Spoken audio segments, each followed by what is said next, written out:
معزز سامعین گرامی قدر، رسول اللہ صلی اللہ علیہ وسلم کی معجزات کے حوالے سے، پیشین گوئیوں کے حوالے سے، بعض دعاؤں کے حوالے سے چند واقعات آپ کے سامنے رکھے ہیں۔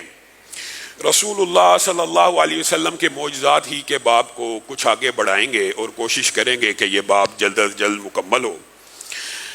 رسول اللہ صلی اللہ علیہ وسلم کے ایک آزاد کردہ غلام ہیں جن کو ہم سفینہ کہتے ہیں، سیدنا سفینہ رضی اللہ تعالیٰ عنہ۔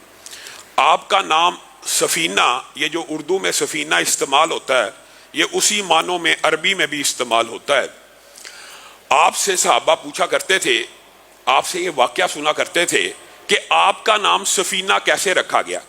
کئی مرتبہ آپ کہتے تھے میں نہیں بتاؤں گا، اور کئی مرتبہ آپ وہ واقعہ صحابہ کے سامنے رکھ دیا کرتے تھے، اور وہ واقعہ کتنا محیر العقول ہے۔ رسول اللہ صلی اللہ علیہ وسلم کے ساتھ ایک موقع کے اندر، ایک غزوے کے اندر، ایک سفر کے اندر سیدنا سفینہ بھی جا رہے ہیں اور دیگر صحابہ بھی جا رہے ہیں۔ اب صحابہ کے پاس سامان بے شمار تھا اٹھانے والا، تو اونٹ جو تھے وہ سامان سے بھر گئے، ابھی بھی کئی اونٹوں کا سامان باقی تھا۔ تو صحابہ نے، یہ رسول اللہ صلی اللہ علیہ وسلم کے غلام تھے، ان کو رسول اللہ صلی اللہ علیہ وسلم نے آزاد کر دیا تھا کہ اس غلام کے سر کے اوپر سامان رکھ دیتے ہیں۔ ایک صحابی آئے، انہوں نے سامان رکھا، دوسرے آئے، انہوں نے سامان رکھا۔ ایک انسان کتنا کو سامان اٹھا سکتا ہے؟ اچانک رسول اللہ صلی اللہ علیہ وسلم کی نظر ان کے اوپر پڑی اور رسول اللہ صلی اللہ علیہ وسلم مسکرانا شروع ہو گئے۔ کہا، اے سفینہ، تو آج کے بعد سفینہ ہی ہے، تو جہاز ہی ہے، تیرے اوپر جتنا بوجھ ڈالا جائے گا تو اٹھا لے گا۔ سیدنا سفینہ کہتے ہیں، اللہ کی قسم، جب رسول اللہ کی زبان سے میرا نام سفینہ ادا ہوا، پھر اس کے بعد جب سے زندہ ہوں، جتنی عمر پالی ہے، میرے اوپر 7 سے 8 اونٹ جو سامان اٹھاتے ہیں، اگر میرے اوپر لاد دیا جائے میں آسانی سے اٹھا لیتا ہوں۔ رسول اللہ صلی اللہ علیہ وسلم کے منہ سے نکلی ہوئی ایک بات، اور یہی ہے وہ سیدنا سفینہ جن کا مشہور واقعہ آپ سنتے ہیں۔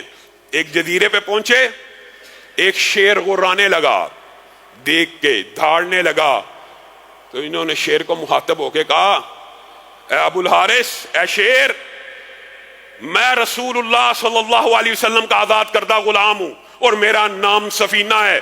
میں رسول اللہ کا غلام بھی ہوں، ان کا آزاد کردہ بھی ہوں، ان کا صحابی بھی ہوں۔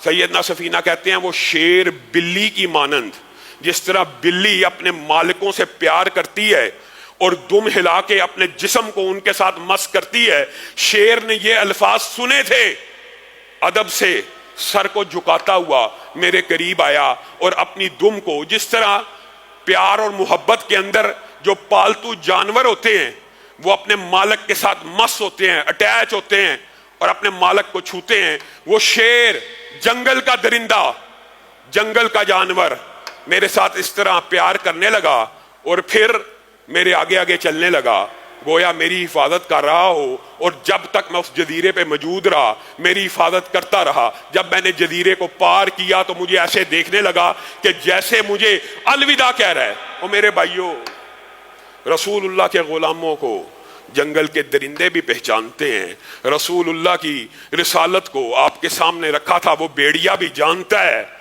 رسول اللہ صلی اللہ علیہ وسلم کے غلام کیا، وہ تو صحابی تھے، وہ تو اتنے عظیم لوگ تھے۔